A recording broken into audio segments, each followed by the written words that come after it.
The situation monitor on the forward bulkhead remained in blackout mode, waiting for the Owl's hull temperature to drop far enough to deploy the nose cameras. It didn't matter. John 117 had inserted onto dozens of glassed worlds during his 34-year combat career, and he knew what to expect. A blanket of silver-limbed clouds hanging over vast sweeps of heat-fused ground. Mats of lichen and algae starting to take hold in scattered pockets of dust and mud. Black-bottomed ponds licking at mirror-smooth shores. Spider-veined river systems draining into half-empty seas. And not much else. The Covenant was gone now, save for a few holdout factions still clinging to their hatred of humanity, or a lost hope of transcendence. But during the war, the aliens had rained monsoons of hot plasma down on hundreds of worlds, burning soil and melting bedrock, boiling oceans and filling the air with superheated vapor. Any creature that had escaped instant incineration had suffocated on superheated smoke, or seared away its feet fleeing over molten ground, or emerged from hiding to eventually starve while wandering barren expanses of ash-impregnated lecitellurite. Nothing survived a Covenant plasma bombardment. John knew that. But this was Reach, the closest thing to a home he and his fellow Spartan-IIs could remember. He wanted to see for himself how it was faring these days. He needed to. Operation Wolf was supposed to be a simple mission, just a 2-kilometer descent into the ruins of Castle Base to recover the assets Dr. Catherine Halsey needed to save galactic civilization, again, from a rogue AI, Cortana.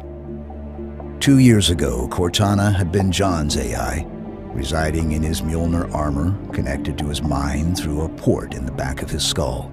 And she... Damn. It was happening again. John could hardly think of Cortana's name without finding himself in a battle against his own thoughts, replaying the entire incident in his mind and wondering what he might have done differently. It wasn't a bad neural lace or hypnotic suggestion or anything like that. He was just... He checked his heads-up display for the go time. ETA 27 minutes, enough of a window to get himself sorted and focused.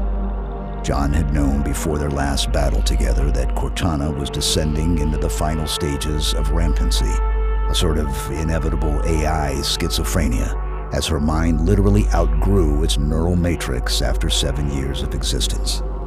But with the fate of humanity hanging in the balance, he allowed Cortana to infiltrate the control systems of a primordial enemy vessel, sacrificing herself so he could destroy a devastating weapon threatening Earth.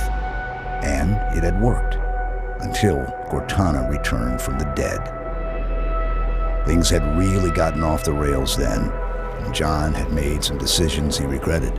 Worse, he had dragged the rest of Blue Team into the mess along with him, going AWOL to uncover the mystery of Cortana's rebirth and rescue her. From what? Herself? Transformed by residing for a year in an ancient quantum information repository known as the Domain, Cortana had returned more intellectually capable than ever, with a host of long-hidden massive guardians at her disposal. She had wasted no time issuing an ultimatum to every world in the Orion arm of the galaxy. Accept her rule and live in peace, or defy her and suffer the brutal consequences.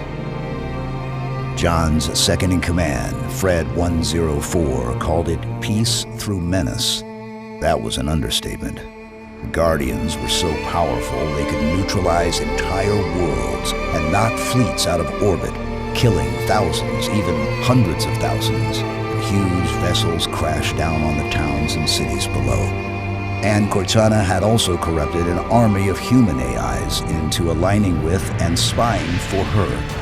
Now, interstellar civilization was sinking into a nightmarish surveillance state, with the situation worsening each day. And John could not help feeling responsible. Had he ordered Cortana to stand down when her deterioration began to accelerate, she would never have been drawn into the Domain. But he would never have destroyed that Forerunner weapon. It was all just going in circles. There had been no good choices in any event. John knew that. He had done the best he could under such terrible circumstances, right up until he disobeyed orders and went AWOL, and had to be doggedly hunted down by his superiors and fellow Spartans. Someday there was going to be a reckoning for that decision. Just not now. Now, he had a job to do. John checked the ETA, 25 minutes, still plenty of time.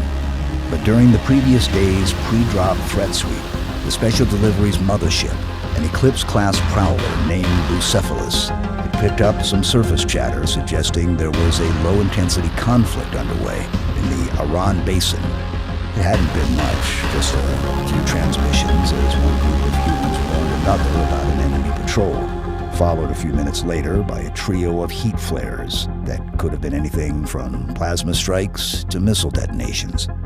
There had probably been more to the battle, of course, but the Bucephalus's instruments weren't sensitive enough to pick up small and medium arms fire from orbit, just the artillery. John and the other Spartan-IIs had grown to maturity on Reach, so he had always paid special attention to any mention of it in the intelligence reports routed past him over the years. He knew that not much had happened on the planet since the Covenant plasma bombardment. A handful of salvagers, both human and alien, had started to visit Reach after the glass cooled, and 2 years ago a small colony of rehab pioneers had set up somewhere on the continent of Epos. The Aran Basin was located on Epos, so it seemed likely that the conflict involved the rehab pioneers somehow. But even that was not a certainty. The intelligence reports had grown extremely rare after Cortana issued her ultimatum, and the few John had seen did not refer to Reach. The fight could be between anybody. 2 salvage companies, a rehab pioneers and a salvage company, different rehab factions, or 100 other possibilities. All John knew for sure was that the conflict location was good news, because Blue Team had no intention of entering the Aran Basin. Sure, he would have liked to check on the pioneers and see how they were doing. Reach was the only home he could remember, and he would have liked some reassurance that it was in good hands. But that wasn't the mission.